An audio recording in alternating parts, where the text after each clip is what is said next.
Just gonna tell if he needs me to just quietly come up here and not yell, but.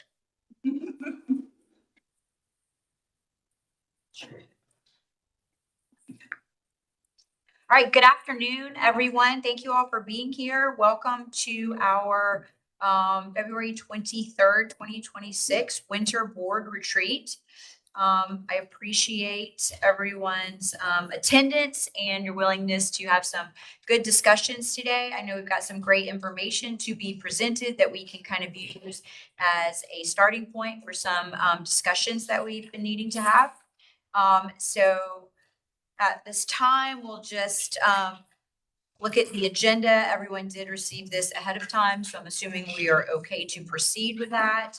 And we're going to go straight into our new business, unless anyone has anything they would like to share before that. Okay, all right.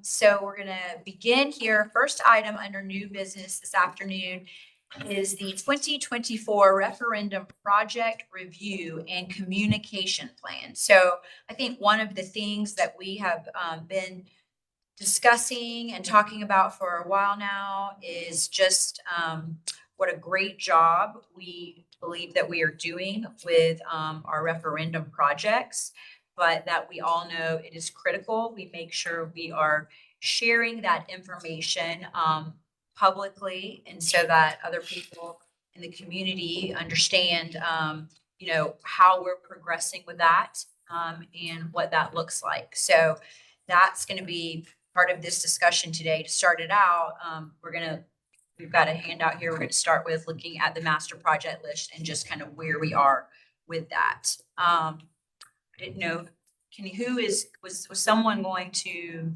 present on this? You're going to I can do that. All right, that would be awesome. If you want to give us a little kind of review, that we would appreciate that. We'll kind of go through it. And I think, so now this is just so everyone knows who maybe hasn't attended a CART meeting. This is really kind of what you do at these CART meetings, right? That is the dashboard that Okay. is on our website. Mhm. And so anytime anybody can look on the website, projects, and it tells you the status of each project. Perfect. Yeah. So we're just going to do a kind of a brief review of that so everyone's up to date, and then talk a little bit about the communication plan. So thank you. Kenny, go ahead.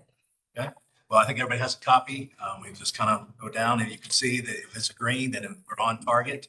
And you can look at Austin Bailey, it's 85% completed. We still have a little bit to do with some door alarms.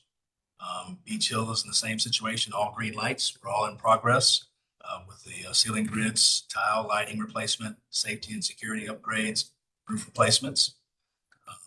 You guys stop me if you have any questions along the way. I'm just going to rest through. Eagle Nest, you can look that we have the additional cameras, radio project, impact resistant windows. We're still working on the door alarms.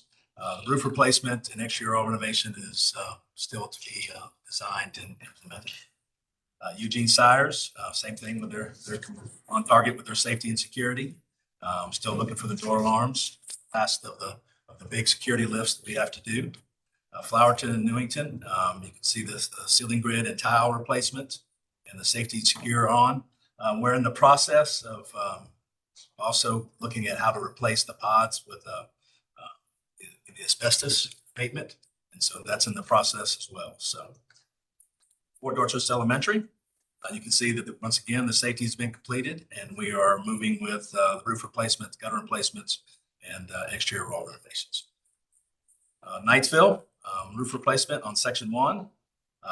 Abatement has been completed, safety and security upgrades, and the exterior wall is in progress. Oak Brook Elementary, exterior wall renovation is 50% done. We're on target with that. Safety upgrades are continuing. Parking lot has been repaved, so that is complete.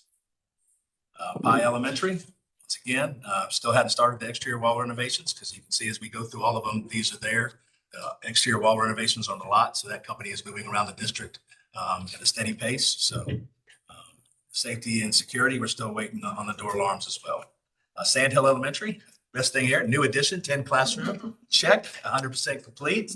Teachers and kids are actively learning, so that is wonderful. And you guys, we've been out there and it's a wonderful site. SPAN, safety and security, that's it. We were on target with that. Somerville Elementary, I don't know if you guys took a look, but they are putting the roof on. They are standing on top of the building. So that is a great February. And once we get that roof on in February, mid-March, end of March, then nothing should be able to stop us. So I'm very, very excited about that roof. Because once you get the roof on, it doesn't, weather doesn't delay us. So we're glad to see those guys working so good over there. William Reeves, we've done the safety and security upgrades. There's still roofing and on section 1 and 2 to begin, and exterior wall renovation to begin. Windsor Hill, they're 99% done with the 3 sections of the roof they're replacing, and 99% done with the exterior wall renovations. Just for you guys, that exterior wall, they're going around and they fill in the cracks. They replace the seals.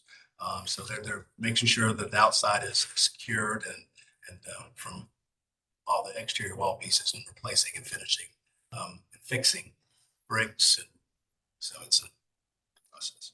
All right. Austin, restroom renovation is on the way. They did do the abatement, so that's 100% complete. Ceiling, grid, and tile lighting, and it's on the way. Replaced all the indoor frames. It's almost done. Secured. DeVos, beautiful courtyard, so that's a big check. Restroom renovation is still in design progress, and safety and security are waiting for the door alarms. East Edisto, our newest school, additional parking, 100%. We got a gravel lot, and the upgraded security stuff has been implemented. Gregg Middle School, roof replacement is beginning on sections 1 through 6. Exterior wall renovations and the safeties as well, 85%. Oak Brook Middle, exterior wall repair is 40%. Repaved parking is 85%. Cafe renovation will begin this summer, and safety and security is still at 85%. River Oaks, safety and security is 85%. Exterior wall renovation and roof repair have not started. State. Rawlins Middle School of the Art, security is 85%. Then Ashley Ridge, the new classroom additions, we are moving along quite well. Hopefully to be finished on time early summer. The new classroom additions. Roof replacement in section 5 is also going on at the same time. Wi-Fi infrastructure expansion has been completed, and the safety and security are also at 85%. Fort Dorchester High School, classroom lighting, outside renovation. We're about 5%. We're still working with the architecture before we get in that classroom projects. Somerville High School, gym, we're at 5%. We're waiting, we did pass the smoke analysis test. The design passed, so that means we can progress, and hopefully we'll have design and put out the bid soon. Roof replacement has not begun yet. Parking lot, bus loop, and that has been completed. The restroom and classroom renovations are currently. All right. We know about the ponds. It's the only red light you see is we are ready to go, and we keep nudging as many people as we can nudge, but we are ready and we'll remain ready. So from that, you guys did approve that. You can see the next 2 lines are Knightsville Elementary and William Reeves. We are, had several meetings with the school and the architects and the developer. I'm going to develop the contractor. So a lot of talks, and hopefully we'll have plans before midsummer. Any questions at this? And then you can see, Tina, you want to talk about the pie down here? So this indicates the total referendum budget, which was $200 million, and how much we have paid and encumbered as of January 31st of 26 is 50 million out of the 200 million. So it's right at 25%. So like I said, we talk about this every CART meeting. This is updated at every CART meeting. They review the timelines, and so that's where we change the color of the light if things are going wrong, like we saw the red. And then Brian will explain a little bit later how we're going to communicate that, because some people just aren't going to look. So we want to make sure we have a good plan to communicate that. The 150 million has yet encumbered. How confident are we that the money we have will get us to the end of the mark once we get property and begin the other That's the goal. Reallocate. That's the goal for us to utilize all of our funding in the most efficient and effective way. We have some savings on some projects that we can put towards some other projects that may cost a little bit more than our original projected budget. You know, I'm gonna throw some, Absolutely. I'm gonna throw some kudos out to Tony. I mean, I've learned a lot in the last couple of years, but when he goes into these negotiations with these contractors, you know, it's not just they give us a price, okay, we'll take it. I mean, he fights for every dollar because he knows that we have more projects than this. And every dollar we can save is a dollar towards another project. So we're not like some districts that can just, you know, I mean, whatever the price is, we're going to pay it, move on. We have to fight for every dollar, and we have to spend every dollar wisely. So I can promise you that between Tony, Rhonda, and Jeff, we fight daily to make sure that we're getting the best value, you know, for our kids. And I agree, my concern is more on the other side of the equation. The delays are significant and everything else doesn't stay static. And with the other costs going up, and just, you know, how confident are we that, okay, even though we're enduring these delays, we think we still have the money we need to get everything we committed to get done under this referendum. And that's why we also went out, you know, and steel and some HVAC units and stuff. But when we thought the price is going to escalate, you know, we made sure that once again, we tried to save every dollar we can at the front, and every idea that we can think of. I mean, you know, we could talk a million times about the ponds. I mean, where just we- the bottom line is that we are gonna end up spending more on bonds than planned because of the delays. Right. Yeah, I think it's more, but will we have enough savings and extra money to cover that more, or are we gonna have to come out of additional funds? You know, it's never our desire to do that, but you know, we can only control what we control right now. And we're doing everything we can to make that happen. And right now, window's still open. You know, right now we are being positive and Yeah. But yes, I mean, future can derail that in a minute. I just want to say, you know, if the taxpayers drive by any on one end of the district to the other, they see some work is being done. You could almost visually see it from your car. And I'm just proud to say I'm a member of DD2, even when I go into the buildings. Many of them are a whole lot better than they ever were in the past. So we are making progress and their money is being well spent. And we're going to continue to oversee that and make sure we do the best we can.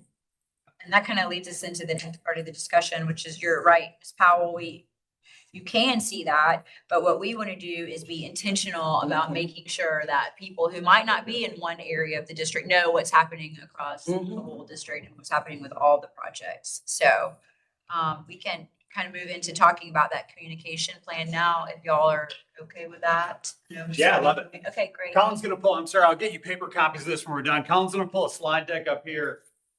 Thank you, sir. I'll get out of the way of the camera. Right, so we're talking not just referendum money, but we've got lots of money and we spend lots of dollars around this place, and every dollar that we spend is an opportunity to be good stewards of what we're doing. So the purpose of our communication plan, again, providing that transparent communication to the public on our spending. Again, we're being good stewards with your money. Every dollar that we get, we are using it wisely. We are using it smartly. We want to demonstrate the impact that these improvements are having on our students, be that with the courtyards or obviously classroom additions, lowering class sizes, of course, reinforcing that trust and accountability that they know every dollar we get, we're taking the time, it's being spent responsibly. And we're highlighting student safely and learning environments. We're going to be talking about vestibules. We're going to be talking about window film. These are projects that have been completed already that we're going to highlight. And maintaining consistent messaging across all of our platforms. The goals of this, again, showing visible progress. If you can't see it and touch it and taste it, it's hard for us to just say, I promise we're doing great things out there. And so it's been great this year, the work with Tony, the work with Jeff, where he sends me out to Somerville Elementary one day a month usually to get a brand new drone shot so that we're going to be able to show the progression and the timeline of these projects. Sand Hill, we had similar from the groundbreaking last January to the completion in December. We're getting better about being able to show these timelines of these projects.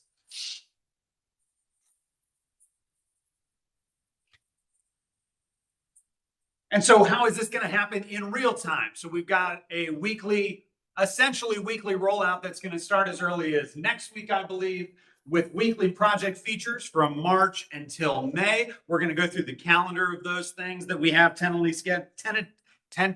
scheduled currently. These are going to be short little video highlights. Again, we're in an advantageous position because we've already been getting footage. We've already been highlighting the progress on these projects. And so we have a lot in the can already that we would say with which to trickle out. These are going to be on all of our platforms on Facebook, Instagram, on X. We can send out Parent Square highlights. I'm not going to blast every person on Parent Square every single week. We don't like to pull that fire alarm unless we have to with our messaging so that we get people looking each time. And then we have a district on the district website. We have a referendum page. We have project pages already. These will continue to be flourished and populated with more media moving forward. And then a culminating impact. So we're going to trickle out from March until May. At the end of the year, we will have a large pile of content that we can put together for a more comprehensive year-long overview of some of these projects, or multi-year in certain cases. And the website is going to showcase all of that with sharing again across all of our platforms. Core themes, your referendum dollars at work. We've got a little logo that I made. You'll see it on a video in a second. Student safety, again, highlighting these projects, the window film, the vestibules, the learning environments, additional classrooms, smaller classrooms, while increasing capacity for growth at the same time. This future planning and long-term investment that we're doing. And so again, this is the projected rollout schedule that was created. You can see we're going to start with those. What's priority one? District safety and security. So I'm going to get with Preston. He's going to isolate the vestibules that we're going to go get footage of, and we'll put that together. And then moving along down, highlighting Summerville Elementary, some of the roof replacements and things. We've got the drone in full force lately. We're getting lots of great content with that. And you can see on down. Some examples, again, we've got lots of footage in the can, so we're able to start doing some mock-ups. And so you'll be able to see things like this. So this is, call it a 25, 30-second little thing. This can be a button on the website. You can see for each project. We're going to label the projects by what funding source they're coming from, so that if I have all my referendum projects and I want to just pile up a referendum video, essentially they're all tagged and we get to pull them into one place and use them directly. And so there's Sand Hill, there's a little bit of Summerville Elementary. Mr. Doherty has talked about maybe wanting to do some voiceover. He had fun doing his radio voiceover for the district recruitment fair. And so these, again, you're just seeing the bones of what it's going to be, music behind it, voiceover behind it. In the case if these were security vestibules, you may have a hands up of Preston introducing and talking over a video similar to this, but I'm a visual learner, and so I like bullet points when I see things instead of just having video with audio. And so trying to make things as accessible as possible, but being able to capture a lot of content, many of which we already have. Do we have any specific questions for me, or does that sound like we're off to the races? Love it. Great.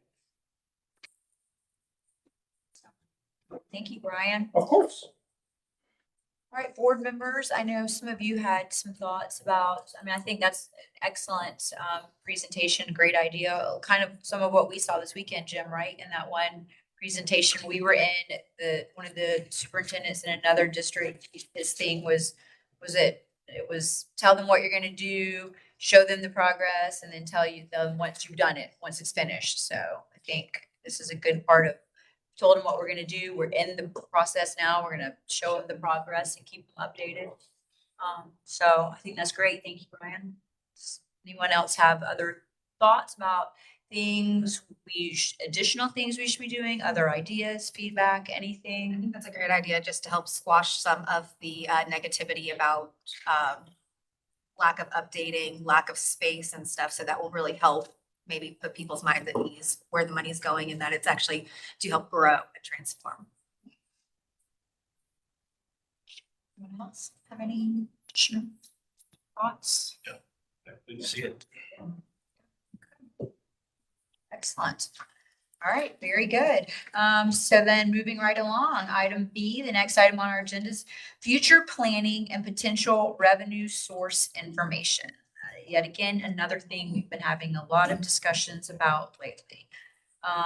One thing I think that we are doing really well right now, thanks to people in this room and Mr. Doherty, is our future planning. We are really kind of taking the reins and looking at what our needs are, and coming up with some concrete, I think, very good plans for addressing not only the growth that we're gonna see, but also just the general maintenance and upkeep of the facilities we already have. So, I think that now the conversation has turned to, we've got some good plans in place, but how are we gonna pay for that? Where's that funding gonna come from? And so that's what we're gonna have a discussion about today, or a continued discussion, I should say, because this is not something new. So I think, Ms. Meunier, you have a little bit of information you're gonna share with us about, start us off kind of, and then we can, certainly give some feedback, ask some questions, and add our own thoughts into. For the revenue sources that we've been talking about as a group, talking about the penny sales tax, the impact fee money. We were to go out for another referendum. Those are all for capital items, and then for operations, that would be another bucket of possibly some revenue sharing. So those were some areas to try to hone in on, since we have these potentials. Is there anything in particular? I know we just had that discussion about all of those items. Was there any other, are there any other areas? Just wanted to recap, basically. Yeah. So for the penny sales tax, we know that we have to go to the state first, and that has to be passed state level. And then it has to go on the ballot for a question. That would be in November. If it passes this session, it would be in November. One thing to keep in mind is that Charleston and Berkeley both have these taxes. So maybe the thought is that, you know, Dorchester is just a little minute behind. So now we're trying to catch up with Charleston and Berkeley, and wouldn't be such a bad thing for us to add the penny sales tax for the education capital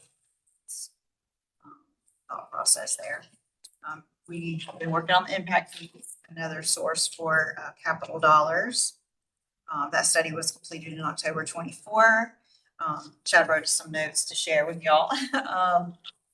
2 meetings have already been had with the county, the town, and the city. All 3 entities must be on board before we can implement that. So something else that is not really in our control to pass that either. Say something. No, I was gonna say clarify what the entities are maybe for people watching. The county, Dorchester County, town of Somerville, and the city of North I would like to Charleston. think people know, but just. No, that's good. Okay. So we've had 2 meetings with them to discuss it. The county was very much in support of it. They were helping us be an advocate. There were some concerns about the amount, but we had the study prepared, and based on our needs at that time, that was the amount that the study indicated that we should request. So to alter that amount, we would either need to go back to the study and adjust our projects in that study.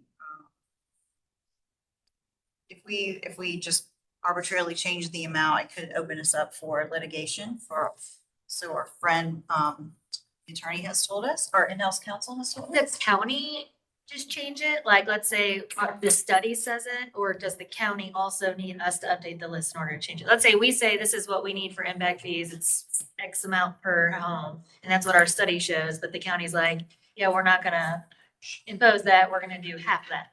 Like, can they do that without being exposed to litigation, or? I don't know how to answer that Yeah. question. I'm glad.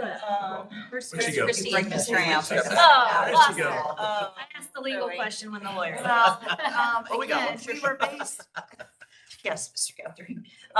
It was based on the needs that we presented in the projects that we were that we had identified. So that's how the calculation was surmised. So I'm not sure I think anything could be open. I mean, obviously, we can't change the projects we need because we need them. And the only thing that would change the projects we need is if we had some other funding. Right.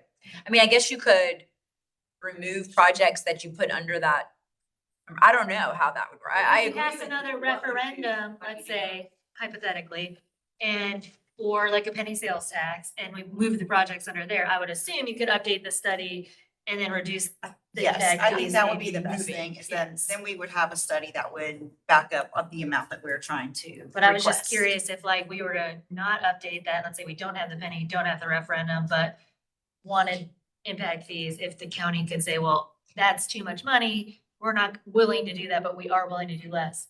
Even though the need is still there, because the need Right. doesn't change. I guess we would have to identify maybe the projects that we would be able to fund with those reduced amounts. Because I hate to be like, we don't need the projects, we just have to prioritize based on what we could get, you know? So do I understand the list of projects that were used to seed this conversation, the powers that be on impact fees, came from a study? Right. And that study was completed when? 2020. In 2020, 6 years ago. And everything's remained static since that point in time. Well, we I have, mean, roofs have gotten older and Well, also, gotten older. and- I think part of the delay though in this process has been that we circled back to DD4, right? Because initially we had our study done and completed, and then DD4 decided that they would like to be a part of it. And so then they had to have a study done. So that took additional time. And so this, I mean, I'm just saying, this is why, I mean, this has been an ongoing discussion, that was part of the reason for the delay. And now, you know, Well, we're and don't forget as well, I mean, the studies cost. a lot of money. They're lot of- not they did. Yes. Expensive. And they take. So that's the question too, like if we were to just update the projects, I mean, would we have to pay for another study to be? Well, I mean, because you gotta, the just for an study, update, the study's just it not, would be a full cost. I'm sorry, go ahead. The study's just not referendum. I mean, we worked off that study because those roofs are like, they're graded A, B, C, D. Yeah. And you know what? That was 6 years ago. So just because you were a B and it was good, now it's a C. So that study is what we use to drive the referendum. That's what we use to drive the capital dollars that we have. And then we have emergency projects, so, Right. so that's been our driving force. And unfortunately, and when we first started talking about the referendum a couple of years ago, the needs, the $200 million did not satisfy the needs that we needed back then. Right. So it just like, I mean, we had a little electrical storm and it took out there, some units in Summer High School. So I mean, that those variables also play into, us being able to maneuver, but the facility studies that, we looking to update, it's going to bring more to the list. The list is never going to be empty Yeah. with as many sites in the age of our buildings. My questions are partly one, I didn't participate in some of these discussions, so I'm learning along with some of the other people, but many of my questions are process questions, okay? And bear with me, I come from a different background, okay? Nothing has stayed the same in 6 years, okay? We have seen the evidence of the unknown unknowns. And as I've said many times, the way we fund education is about the way we tax in the state of South Carolina. It's innate, okay? This points to me that we keep trying to go at Band-Aids to fix things as they come up.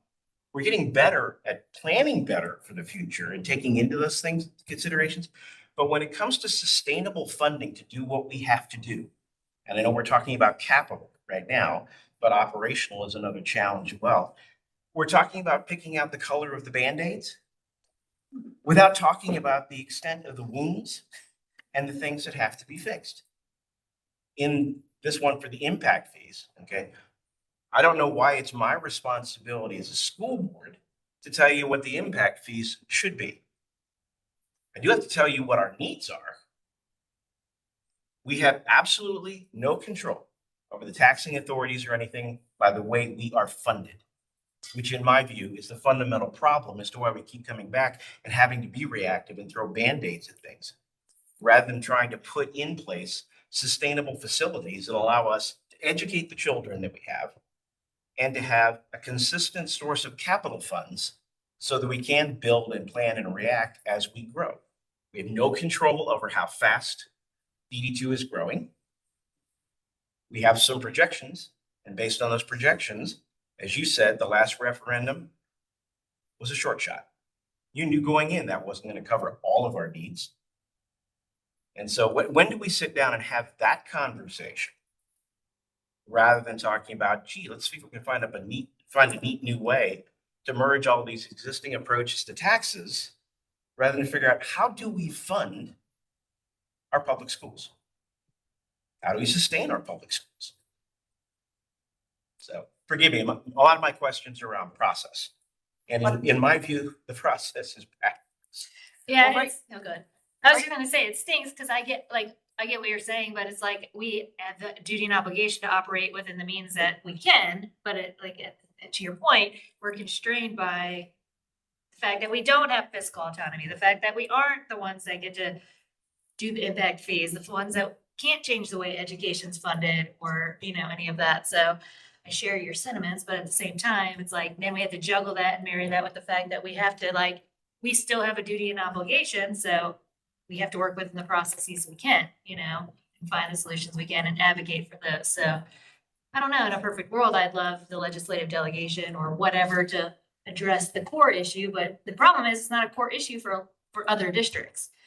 For other districts, I think the funding is working out great and wonderful. But those that represent us know our conditions, so they should be out there basically making their voices known after what we need.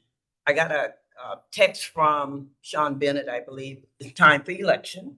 And they wanted, if you had one question that you wanted to have posed to him, so I guess he could pose it to them. Maybe we need to center it around, all of us need to respond to that and say, what about thinking about how we're going to long-term think about how we're going to fund those schools that don't have all this industry and all this influx of money that some school districts don't have. So maybe that's a question that we all need to send to him. Responded to that and said precisely that on that survey. Oh. When was that? Well, I got it think last goes to night. It's his constituent survey. It's just the last couple of days. Yeah. It's like fund education. Maybe we need to tell all the parents to respond to that as well. So it is difficult. Yeah. Some of the other districts who do have fiscal autonomy, like Charleston, they have all the business and industry. They have more 6% property. They have the beach where there's all the rental properties. So they do get funded more locally. So that means they don't get funded by the state. Like the state always says, they give the same amount to everybody and it's on the local, But is that fair? They well, it's don't- not, obviously, but. They don't really fund everyone the same at the state level though, because their index of tax payability and in their county, they have a higher local tax base, so the state gets in less. Same for our friends in Beaufort. They have the ocean there, and so they don't get a lot of state dollars. So it's a struggle, I think, but it would be nice if the state would fund every student the same amount, no Yeah. matter where you were. And then if you had the ability locally to fund more, then you could. But now, since we do have these other funding sources that we can now talk about, Mr. Lee, to your point, we're talking about penny sales tax now. So this is something that we really haven't explored a whole lot in the past. Mainly because we weren't allowed in our county to bring that to the ballot because we have 2 school districts and the state law doesn't allow districts who have 2 districts to put that on the ballot to even ask for a sales tax unless you meet the threshold for hospitality tax, and we don't do that either. So that's why we have to bring it to the state level first so that they can change the state law to allow us to even ask to pose the question on the referendum on the question this November if it were to pass. That's kind of where we are in this Session. process. Yeah. So we've met with members of our local delegation to ask them about the possibility of that. And we are hoping that that is something that they will consider legislation during this session to make. So we haven't gotten a response from them yet? No, not.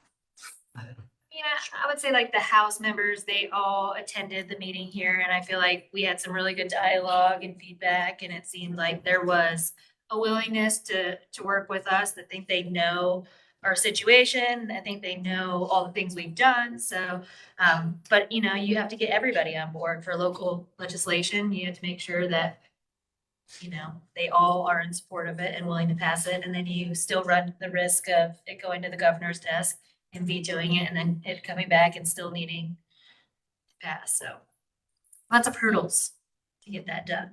And then you got to get it on the referendum and pass it, or on the ballot to pass. And we do have to have a list of those projects as well. So that's why Kenny was talking about, we were wanting to update the facilities assessment that was done in 2020 so that we can come up with a list for the penny sales tax so that folks can see the projects. We'll have some, if this were to happen, we would be able to have some funding to build a school, maybe.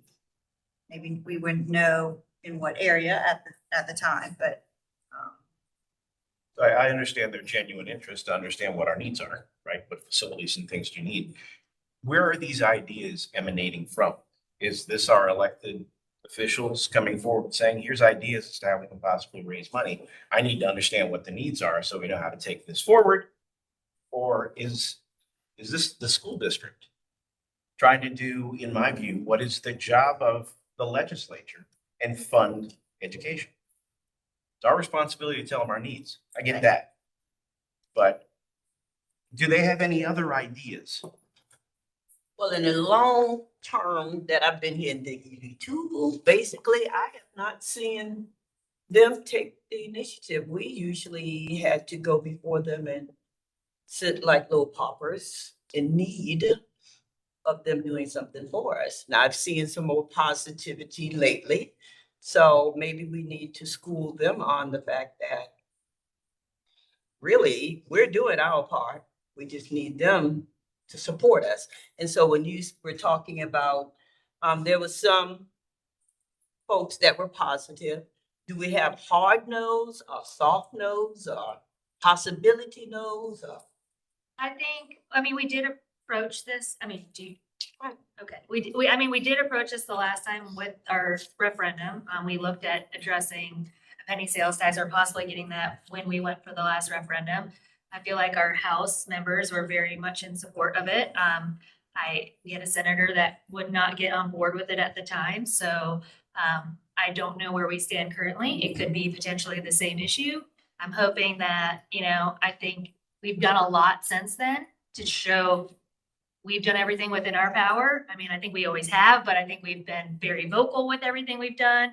We've tried the referendum to address some of the issues in the immediate. I think we've made lots of cuts and ensuring that we're, you know, right sizing the district and doing everything we can in our power to find money.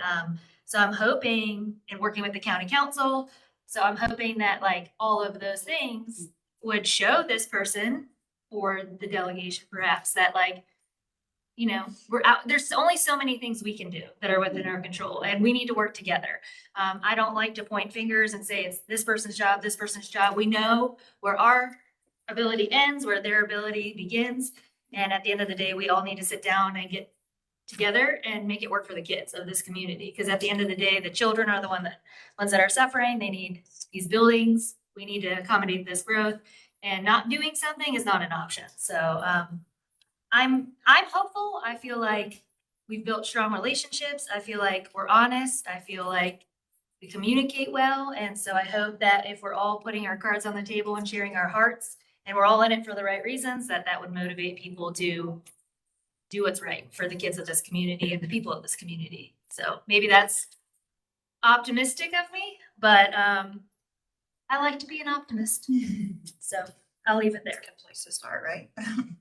And for financial planning, I will say that for our debt service millage, we've been able to keep it at a low amount. And over the years, as we've been able to pay off some of our bonds early, this gives us some capacity to where we can go out for another referendum and there will not be a millage increase for the taxpayers. I know we talk about tax increase versus millage increase, but you're going to have a natural tax increase as assessments grow. And that's everywhere, but we wouldn't be increasing so that we can build more schools or we can fund, more roof replacements. We would be able to do that with our current debt service millage that's already in place. I think you've done a really good job, the district has done a really good job balancing that and utilizing and leveraging the debt capacity that we can without adding to that burden on our local taxpayers. So I mean, it's a lot of moving parts and juggling a lot. And I think, I think you guys are always mindful and intentional about the effect that that has on the community and the taxpayers in the community. So I do think it's good that potentially in November, we could again go for one and not have a millage increase. I also think that, we assume that the public, the everyday working person out there going to their jobs, that they understand, all they hear is referendum and they think, okay, more money, more taxes, et cetera. So we have to make sure that we are very concise in making sure they understand how we do this.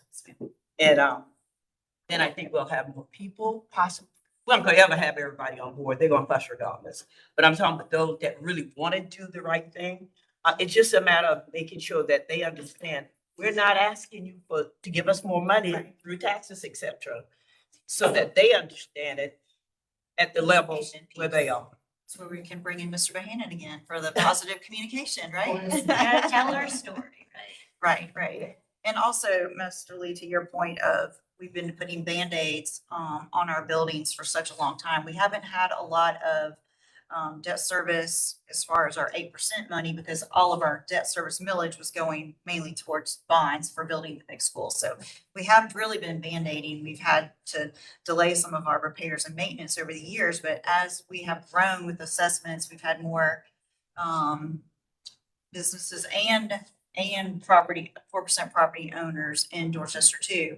That has allowed us some more capacity to where we have more money for the capital 8% projects that we're able to work on. Because as you know, debt service is spread out to everyone, not just the 6% or the non-4% property owners.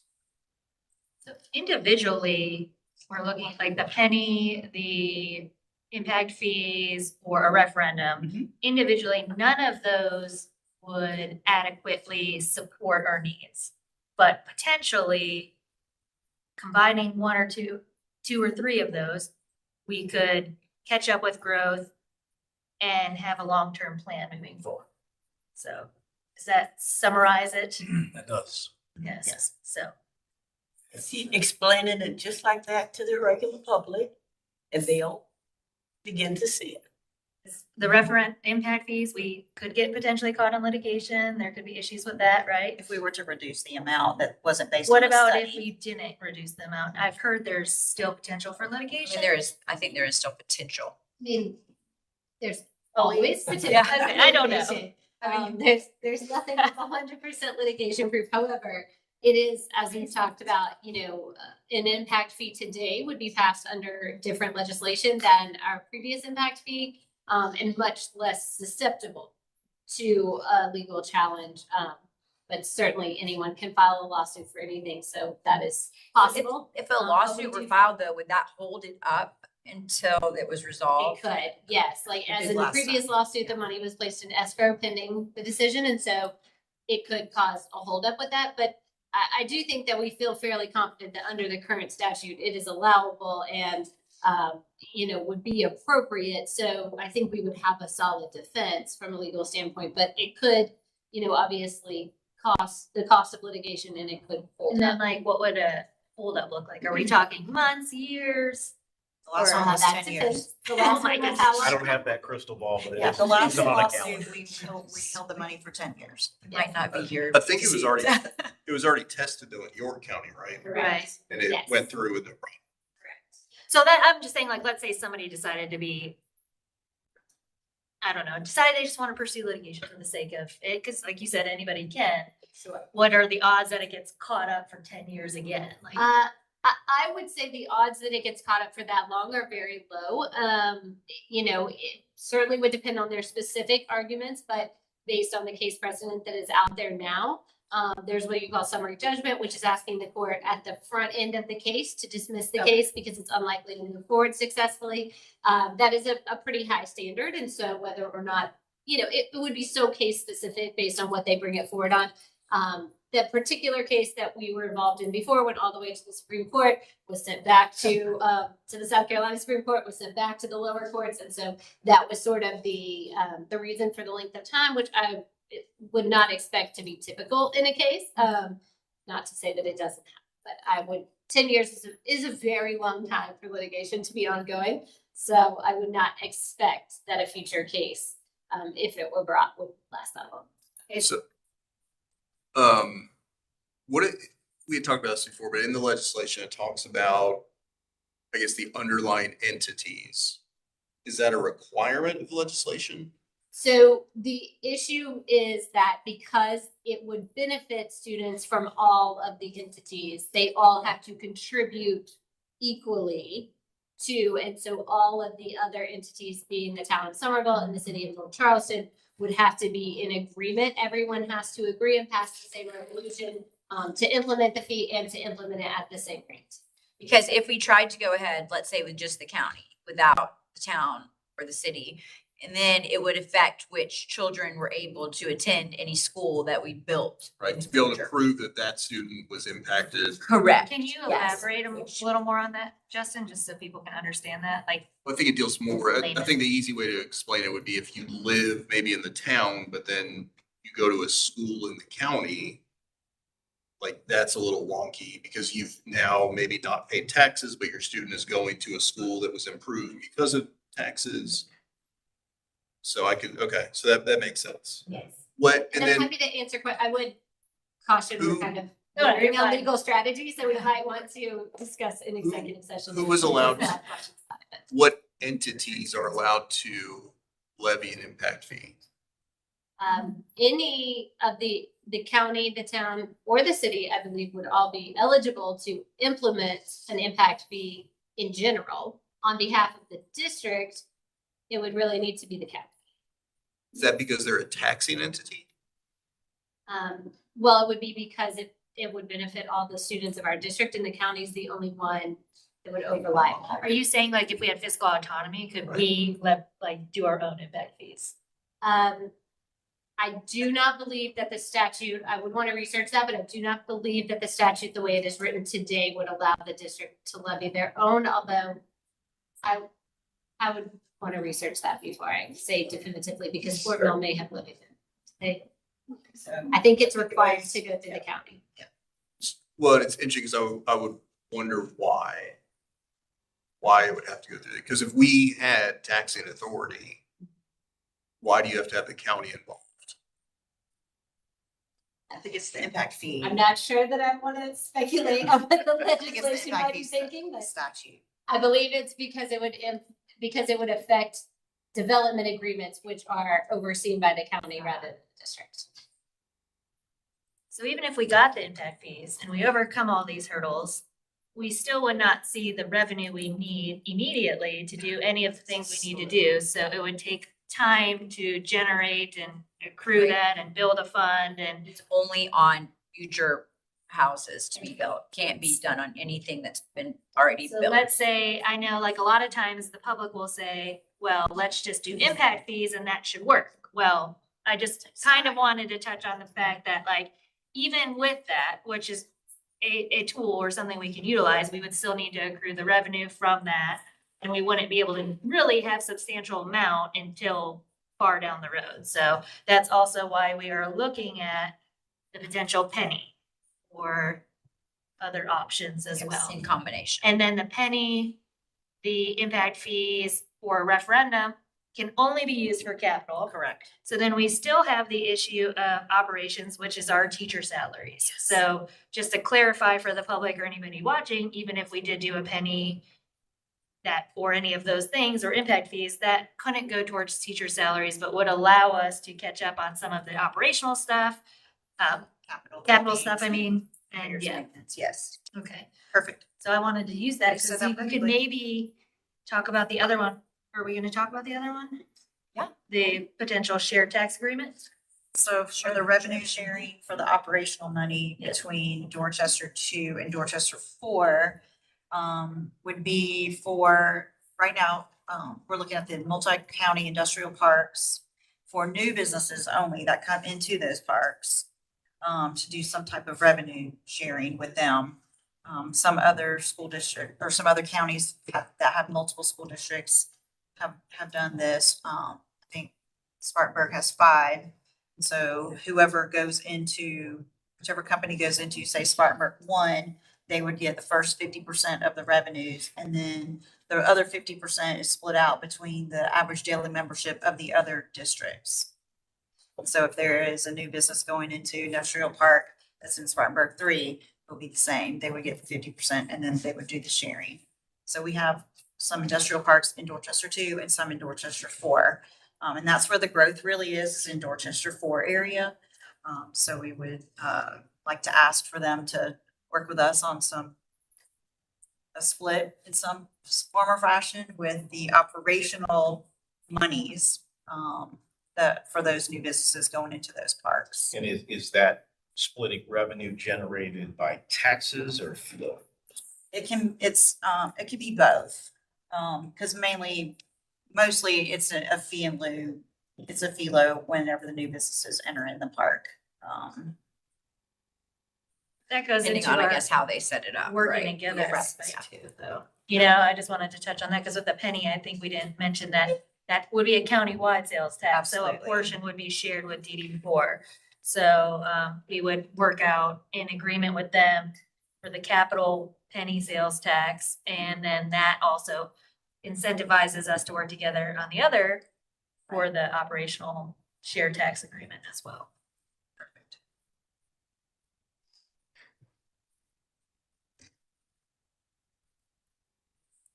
Have any other questions or updates on that? Things to share with us about the That was, Awesome. if I understand this correctly, the first 3 we talked about were around capital funding, right? And this last one there, the revenue sharing, was operational funding. Yes. What about sustainable funding for our operations? excellent question, Jim. Yes, that's where we. I'm full of questions. Well, let's talk about what our options are there. What are our options? What are our options? Well, you can't use the penny for operations. I mean, apart from a millage increase? Millage And the increase from the revenue sharing. county or revenue sharing or this And- legislative delegation making a change to the way funding works. We haven't talked about fiscal autonomy in a long time. It's true, that is. Is that something we want to put on the table to talk about? Who, would that be local legislation as well? From my understanding, yes, right? Yes, it State would require local legislation. Do you think? I have not had that conversation with anyone on our delegation in a Yes, long I time. don't- Change it up. So Maybe. if you Yeah, talk I to mean, any. the of last them, time I they mean, brought it up, they wouldn't even talk about it unless. we About consolidation. consolidate. Before that was single member districts. So it's always. Yes, moving, that, you know? that So it's too. always something. Yeah, you're right. That was it. They also said consolidation with single member districts and then, but I haven't heard an update lately. Stands with that. Yeah, I don't. I'd like to talk more along those lines, but back to close out on the operational revenue. So our only avenue for funding for operations is to go back hat in hand and ask for a millage increase. It is at this It point. is largely paid solely by businesses. That's the unfortunate. I do say, like, if we were to get a penny and impact fees or a combination of the things, we did talk about that it would free up a small amount of Yes. general fund. We'd be able to move some stuff into those capital funds, that could potentially generate a little bit more revenue for operations, but it wouldn't be like substantial. It wouldn't be thousands of dollars of increase for our staff. Yeah. It wouldn't be a raise, Well, but and we could that's- move some of our projects that we're paying for out of general fund over to those capital projects. Right, so this is kind of like instead of 3 pennies over here, it's only 2 pennies over here, 1 over here. And getting back to the needs, we know that the governor's plan is to raise teacher salaries, okay? And we know that that doesn't get funded fully by the state, that falls back to us. And every time we give, $1,000 in salary increase across our district, that represents multiple millions of dollars, okay? We're dealing with inflation, we're dealing with a competitive challenge and the fact that the other districts around here are substantially raising their teachers' salaries. So, to me, this is all, to Justin's point, I'd like to elevate the conversation, okay? Insanity is the definition of doing the same thing over and over again, expecting different results. So maybe we'll get through this round for our budget process, which is just getting ready to start for 2027. Yes, sir. But we know, based on the demographic studies we've done, the facility studies, examples of very expensive, unplanned maintenance things that happen when Mother Nature intervenes. That's not going to get us where we need to get to be able to sustain being able to educate what I believe are our primary constituents, and those are kids. I know there's lots of stakeholders. There's taxpayers and parents and businesses and everything else. But, they're not particularly interested in the esoteric discussions about taxing philosophies and how you're going to do this. At the end of the day, the amount of money coming in has to meet the needs. And it's important that we have pressure to make sure we're only asking for our needs and justifying what we're doing. I think we've, as a district, done a very good job of that and getting better at it. But I'd like to elevate the discussion and say, all right, when are we going to have the adult discussion that we need to have? And I'm not here to point fingers and blame the legislator and everything, but at some point in time, when are we going to sit down and have the hard conversations? And I'm willing to do that now. I think we've not, in my personal opinion. I think we've been very honest about our limitations, needs, frustrations. I just don't think, my personal opinion, there's a political will to change it because it's not a state issue.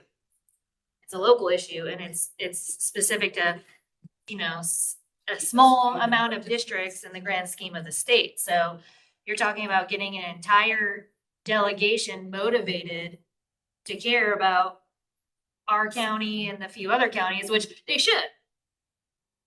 100% agree. I think our delegation has advocated on our behalf at times. So I don't know the answer to that. So, and I think that's my thought. If it takes the other counties basically helping us, have they even brought it up? I think sometimes the other counties, I don't know what the solution would be. So Because we're not the only one. There are other counties that facing the same thing. All of them don't have Berkeley. we've as talked much as about county money. working to maybe form a formal letter with SCASBA to get all those districts together and say, this is how it impacts us, and advocating that way and all of that. But again, I just think there's so many districts that benefit. They not only did it not change the situation, they came out better because of Act 388. And so there's no motivation. They're not going to their legislative delegation. And I think there's a fear that if it were to be changed, they would then lose some. So there is a calculation, so the Revenue Fiscal Affairs and Frank Rainwater, who's the economist for the state, they have been working with their committee to change the funding formula a little bit, and there would be some losers. So they haven't really come out to say Dorchester 2 would be a winner, but based on what we were just saying about the makeup of our county, we would come out as winners because we don't have the tax base of some others, but they would lose. Charleston County would probably come out. They would losing or- lose. Yes. They would lose some state funding. So there is discussion about for the first year, they would be, there'd be a hold harmless. So then they would still receive their same amount that they received, say, this year, if it went into effect for next year. So this is all up in Columbia right now. So we'll have to see how it all works through the system. But, so it's a hold harmless, so they wouldn't lose anything for 1 year. So then the next year, they would have to work into their budget to have their revenues, their reduction in their budget. I agree that it should be addressed. I think we have to juggle advocating and working towards addressing it and having those conversations and being persistent in those conversations, but also being grounded in the reality, the different egos, the fact that there are people who benefit versus don't benefit. There's a lot of like, it's more multifaceted and not as simple as you think it should be. And sometimes I get frustrated because at the end of the day, I'm like, this is about kids. Like, let's just all like put all of that aside and figure this out for kids. But I also have to be realistic with the reality that no matter how much I want to will the entire delegation to make those shifts, and some people say, hey, we'll take less so you can have more, because that would be the right thing to do. The reality is, I don't see enough people being motivated to do that. So then what? What do we do?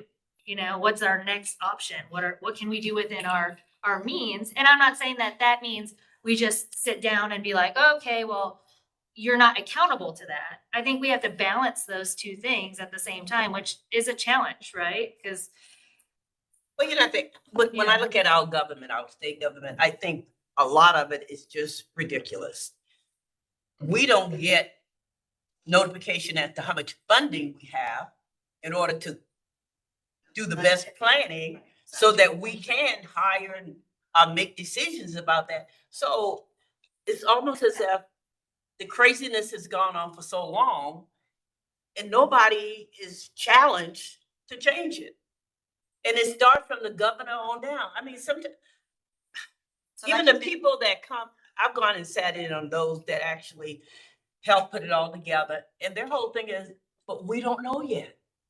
And when we find, they think that's ridiculous. So look at us, we're the ones sitting here waiting and they're the ones working on it. And the people above them, they think the process is crazy. I know I do. That's one frustration for us because we receive 75% of our funding from the state and we're waiting on the state. Where the other school districts who have more money coming from local, they can They can determine quick that what they're gonna do. better and more or quick. have fiscal autonomy, they could make up the difference if need be, or, you know, be creative. They don't just sit waiting on that. We're sitting waiting. And I just think the whole calendar, somebody needs to stand up and say, we need to shift this calendar as to They when did we're talk, they doing did this. discuss, instead of us waiting on the 135th day numbers from the current year to always base it on, unless you have a huge growth or huge decline, to use the prior year so that you do have some steadiness in your, and you're able to plan a little further ahead. So that And was one of please- the recommendations from. And I the have to always say state. this, I am not anti those that are in authority in our government, whether it's local, statewide, or whatever. I'm anti folks having the attitude that it's okay for them to make us wait. And yet they have great expectations as to how we move these kids forward. Sorry. So, and it frustrates me. So I did want to mention while we were sitting here, I looked at the impact fee stuff. And so if you look at the legislation, it basically imposes the max. So the max is up to whatever the study says, but then it doesn't necessarily have a minimum floor. So for instance, Clover, I think, and this was recent, this was like December of this past year, settled on an amount that was less than what their study said for the impact fees. So it sounds like that's possible. Basically, the county and the district can say what is agreeable as long as it's done. Whether that's going to be challenged or not. That's what you think, Christie, would be challenged. Yeah, and that's why I say we're kind of bordering on legal Okay. strategy, so I don't know that it's appropriate open session conversation, but I do think that it increases the risk of litigation. So better wait and see what happens with them. Just kidding. And as we know, that it's difficult because of Act 388 and there's not going to be any changes to 388. And unfortunately, we've missed out on a couple $100 million Well, to some- of funding yeah. over the years, which would make it difficult even, I think, when we get fiscal autonomy, knowing that we're increasing taxes. I mean, I do feel for county council with that. Yeah, I because- mean, nobody wants to do that. Right, they can help it. But it is our funding source and we are here to educate the children. That's our number one reason to be here. And I think that what we can summarize from all this is we are trying all the things. We are looking at all the things, we are trying all the things, we are having the hard conversations, we are having, conversations with each other, with the other entities. We The other just, school district. yeah. It's been a lot. Y'all have really worked hard We at can it. continue to strategize how we do that. If we have to change the way we do that as time progresses, if we realize that certain things we're doing are not becoming fruitful. Or should I say, effective, yes, and so. So my last statement is this. We were in the presence of one of our fearless leader. And he told us that he appreciated the fact that we had come and we were there, but he needed to hear from the parents. So once more, I say parents need to be a little more active and understand so that they understand where we are and how we need them. They're the ones that go out and vote, folks. We only get one vote. Everybody gets a vote. You have children and your children are being impacted. You need to vote accordingly. That's all the thing I'm saying. I'm hopeful I'm that, not campaigning for anybody. I'm just saying. who is that? Do you know, is that? Well, the parents voted for y'all and y'all are their voice. But we're just, what, 7? The others, that's. I'm through. No, I think the conversations I've had, I'm hopeful. Again, I'm just gonna go back to my optimism, but I feel like we have a lot of good people. We've had changes in our legislative delegation. We've done the things and I'm going to, my desire and what I would like to see us try to do is continue to build on those relationships, leverage them, be honest, be open, and let's see if we can work together and do something. And then if we can't, then we might have to reevaluate that. And I in no way want to present the glass is half empty or glass is half full or discourage optimism. I'm an eternal optimist. I'm here. Okay. That said, I would challenge all of the stakeholders in this conversation. Take a step back and see if there's anything we can think of that's better than what we currently have. And how can we get there? I know from a school standpoint, I'm new to all the school funding. From a state taxation standpoint, I got 30 years worth of frustration built up and being told my taxes are going to be reduced. All the while, the math isn't mathing. Okay. So sorry about that, but I'm optimistic, happy to have the conversations with anybody and everyone in an open and constructive way. But I'm tired of kicking the can down the road. Only to have to come back, pick up the can again and kick it again. Okay.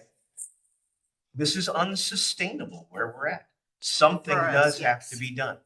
So in that committee at the state level, they did present, I think, 9 different recommendations to the funding formula. And I think the governor was supporting 3 of them. So which is hard because if you only do 3, then the other 6 don't come into the mix. So it really isn't. Did you really long-term. need all 9? Is that what you're saying? Yes, we Okay. really would need all 9. And so if you're only picking and choosing the 3, then it's not as effective. Well, we just gotta move the needle. Yes, and we'll keep doing the best we're doing, right? Right, do the best we can. That's fun. Well, I will say, and I've said this is not the first time I've said this, but I have been saying is that part of the problem, I guess you can look at it as a problem or a good thing, is that we really are such a fantastic school district. And so many people are of the mindset, we don't need change or to be fixed because we're doing such a phenomenal job with what little we have. And so I think that is why we continue to come up against that lack of awareness from people, even within our own community and our own parents and families, because the majority, their kids go to school and get an amazing education and they're very happy. And so they don't realize, and I think the key is what Mr. Lee is saying here. The problem is, as great as we are, is it sustainable? And I think we're all seeing that it's not, and that is our fear. And so that is why that we need to have this conversation. It's so important that we're advocating for some type of change here. So, all right. Well, thank you all for that. great discussion and very good information. And we will continue on. All right, the next item on our agenda is something that one of our board members brought to us. It's just the a considerations of different alternative high school schedules. And so I think we're going to talk a little about what we're already doing in our high schools, because we certainly do have some of that, and then maybe have a discussion about potential other options that we might want to look at. So, Mr. Real, you know, give us some information on that, On the high please. schools. That'd be great. The high school expert, right? Well, You know, I said my many expert. years. Many gray When hair. it comes to but, scheduling, I there hear you you're go. like the king. So. You know, our high schools are the master schedules are pretty flexible from late in, early out. You know, we have college classes on campus, college classes online. People go to Trident Tech. We have varsity sports classes in the morning and during school, after school. So, you know, we definitely are a comprehensive high school. And there's not too many different ways that if kids need it, we don't bend it to their will. So that's, you know, so I'm kind of open for some of the thoughts that you guys are thinking about. You know, just to kind of give you some rundown, we sent over 1,040 kids to the career school. We have, you know, 1,866 kids with late in, early out. You know, and we have, you know, like I said, we have schools that practice in the morning and get a PE credit. We have schools that practice during fourth block, and it really depends on the coach. Is the coach on campus? Is the coach a district employee at another school? Is the coach a outside the district employee coming after work to practice? So practice, you know, we talk about athletes. It really depends on the head coach and the time and the structure. And then when you get into the winter sports, you know, facilities come into we only have so much space, and we have multiple, you know, basketball teams that, you know, we have the wrestling teams and cheerleading in the first part, and then spring sports come in at the second part. So facilities also come into play as far as that goes. So just kind of open from there. I mean, like I said, I mean, our high school is pretty much, you know, if there's a desire, you know, we have the flexibility to make that happen. So when you mentioned, so you said we've got the career school, kids from all high schools utilizing that. And then you mentioned the early in or late in, early out. Thank you. Sorry. So those are students who, is that the dual enrollment program? And Well, some of them are dual enrollment that they leave to go to that. Some of them are, you know, academically ahead. You know, when you bring the credits from middle school, like, you know, take my son, you know, by the time he was a first semester junior, he'd already received his 24 credits. Now he's in the bonus. You know, there's all sorts of different, you know, pieces of that. We send kids to the alternative school, but the career school, that, you know, that's a drive out there. So, you know, that takes up some of their time and travel, you know, there and back is a good bit, especially coming from Fort Dorchester side. So, I mean, that takes some of their ability to have some classes. We have, you know, our kids are at SC virtual. I mean, like I said, I mean, there any way you could probably design it. You know, my son was here. He took class at Trident Tech on Charlie Road at night, 5 o'clock, Spanish 101. So there's all sorts of different avenues, online, in person, and depending on the student needs and the student's desire. So, and we can also supplement that with the South Carolina virtual, and you know, as kids need it. So the schedule is very complex and very flexible. And, you know, how do we get that to happen? You have a kid that needs 4th level of something, but there's not enough kids. You know, most of the time the teacher agrees to run them with the 3s. So it's a 3-4 class. So it's a very interesting and dynamic puzzle, trying to meet as many needs as we possibly can.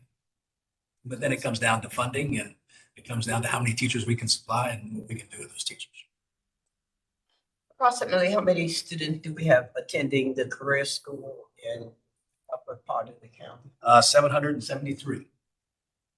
And what are just give me the top areas of focus for them? Is it like welding or?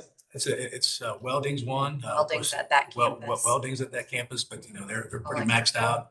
Electrical, they also run auto, culinary. I mean, they, you know, kind of like us. I mean, they look at what the students desires and they build their schedule around that. And they look at what we're offering. I mean, they used to have a, a good sized culinary program, but then when we brought culinary to each of our 3 high schools, they had to pivot and move in a different direction.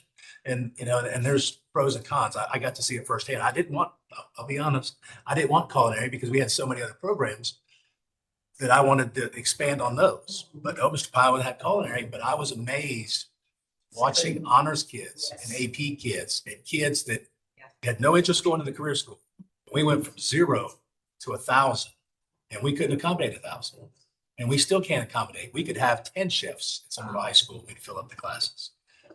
So I mean, they could go out and get hired and yes. I've eaten some of the food as I visit the campus. And it's They're great. pretty good. Yeah, and a lot of them just they want to learn how to cook. And My but the kids same have way, taken those classes and Yeah, they well, really we have enjoyed put it. those on campuses, career school's great. They do provide us a great service and they work great with our kids. But there's that travel time. And there's a piece of, I want to be at my school. I want to see my friends between class. I want to go to practice, after school. And I don't want to drive. So it takes away a little bit. I I mean, like the it. thought process is kind of the more opportunities we have in our own schools tends to be better for our students. Less travel time. Because travel is not an obstacle. You know what I mean? I Right. can fit that in my schedule. I want to Right. do that. Yes. Oh, I think I I want to try electricity. Or I think I want to try culinary, or I want to try engineering because it's there. So they have to provide their own transportation if they're going to the career school? There's a bus. Okay, I knew they used to. I didn't know if they were still doing We've it. kind of gone back and forth in history. We kind of provide transportation, and then somebody tries to get us to do it. And then we have a couple of kids that get in an accident, then we pull back. And I mean, it is like, especially when you come from Fort Dorchester, Ashley Ridge, Right. that's That's a distance. that is a distance. So, but like I said, I mean, it's everything's based off of student demand. We cast a big net when we do the master schedule. I mean, it's probably 15 pages at the high school requests. With that, everybody gets to ask what they want, and then we got to look, what can we do? How can we make as much of this work as possible? Like I said, we use Trident Tech, we use CPI, we use SC Virtual. I mean, anything that we can use, we do. Teachers teaching different subjects. So is this a situation where we're not communicating all the alternatives we have, that people aren't aware of them, or are there alternatives we're looking for that we don't have when it comes to high school schedules? Because what I'm hearing from you is like, we have all sorts of alternatives. We with have everything flexibility, and the kitchen sink. right? And, there are going to be limitations. If we don't have the program or something, then, is there enough demand to support it? Or is this a situation where with all those alternatives, can we find a better mousetrap to get this done? I guess I'm trying to understand what alternative are we looking at? Is it scheduling? Is it programs? I mean, for the high school principals and for us, it's, we offer everything. And then the demand dictates which direction we go. And, as a high school principal for a long time, you see a course that really gets big, but then you see some courses that start to die out. And then, there's a lot more money when that course is dying out. You're trying to finish off those kids versus the new shiny penny or the teacher that everybody loves and they want to take that class. So that's what you have to kind of balance there as well. So the parents have access, I know the kids do, but do they have access as to those availabilities as well? The IGB. And their course meetings. So Okay. parents are, yes, parents are. I know some, encouraged and invited and encouraged to be at those planning meetings for their Yeah, well, I students' know, but schedules. sometimes And they they offer don't. them in person and virtual and okay, over the phone. well, now that they So do they it make virtually. a very big, they try very hard to make sure, accommodate parent schedules and make sure that they are a part of that. And it's really discussing the child's interests, Yeah. passions, directions, goals. They're great. Because I know we did that at the middle school when Mhm. you were there. Yeah. And as a Starts parent, there. when you have an athletic child, a child that's good at music and a child that's good, it's hard to fit everything in. Because you can't, you gotta do the academics. And then what else can what else can you fit into that schedule? It is hard when the sport's not offered by the district, Yeah. i.e. hockey. club stuff and Right. and other sports. I mean, I do think that Because that. like things like that are growing in our area, just Yeah. not at the school district level. You know, once again, that's tied to the high school league on what they offer, and then the liability, and but then it's also demand. Right, for sure. I mean, I would do anything, but hockey, we got to build a bigger gym. I'll get on that. That'll be my With funding. all that money, we Yeah, you know, we've talked about for years about field hockey. One of the big drawbacks Not is high school. the time of year that they do it. We have so much outdoor sports. They're going on. Where do they Yeah, practice yeah, without hurting somebody? absolutely. You know, I mean, so how do you put that in with the spring that's just so crazy with other sports and the demand for space, fields? I mean, everybody wants to use, because in springtime, there ain't a piece of grass. It's not probably not. That much is use. so true. But like I said, one thing about our high schools, I mean, you know, they're well-rounded. They're, like I said, they offer every design and direction, fine arts. You know, we go just as far as fine arts, and you know, if somebody really wants it, we got a passionate teacher and passionate kids. You know, we're pushing in that direction. And we all know too, we have favorite teachers. You find that favorite teacher, doesn't matter what they're teaching. That's the class they're going to take. You know, so it's a little bit about that too. Is there something the board would like for us to explore regarding alternative schedules? Yeah, I guess the model was kind of like what Oceanside Academy does. I guess they more focus on the kids that want to do more sports, half a day to do that. I guess whether it be in the morning or afternoon. It's like the 80s, would they like more opportunities or coaches to have more time with the students, or would that be an option to? We have varsity sports classes, you know, like football operates fourth block, Okay. and during the fall, and you have basketball that does morning and then fourth block. So that's your boys. fourth block boys do class fourth as you go. blocks. Yeah, and so they're actually participating in that, but it also depends on the hard part too is to trying to get the whole team able to be in third and fourth block, because if your two key players are academically behind and now they have to have X amount of classes, how does that fit in? We could do virtual, but then again too, we also want to make sure we have face to face and get that, but the schedule can set up that way.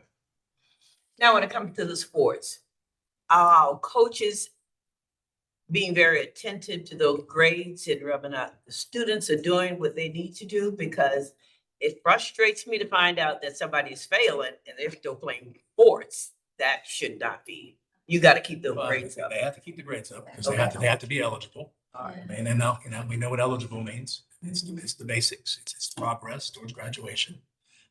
But that's still the mark, and they can't play if they don't. Some coaches have higher, don't they? Yeah. Some exactly coaches right. have much higher standards, and some coaches are more in tune with that. But, you know, it's our desire that they all have high expectations, but we do have the flexibility within the schedule. But, you know, if you were to push it beyond, then it's going to cost more teachers, because when you pull those coaches out, and there's nobody to teach the English, the math, the science that they were teaching. And then you That- have that to would offer happen. all of those classes in the morning and in the afternoon. So some of our classes like AP chemistry that we may only offer once, it's hard to balance. Because both then of those. you're putting in a place, because like our school is unique. If you put all the kids' wishes and all the teacher certifications, it'll make the best schedule. But when you say Ms. Powell wants third block free, now you've created a constraint, and now it's not going to make the most optimal schedule. If you say, I want these 400 kids to do sports, third and fourth block, it has now jammed the Messed it up for method, everybody. and now it's going to put classes where not necessarily more kids would make it. So that's when you put constraints into the system, then that's when you need more teachers to overcome the complex schedule. So to be able to balance it, give everybody what they need at the same time. And as a high school principal who dove into the fourth block classes, because everybody else, I mean, I was probably one of the last ones. I'm a little old school. You know, athletics happened after school.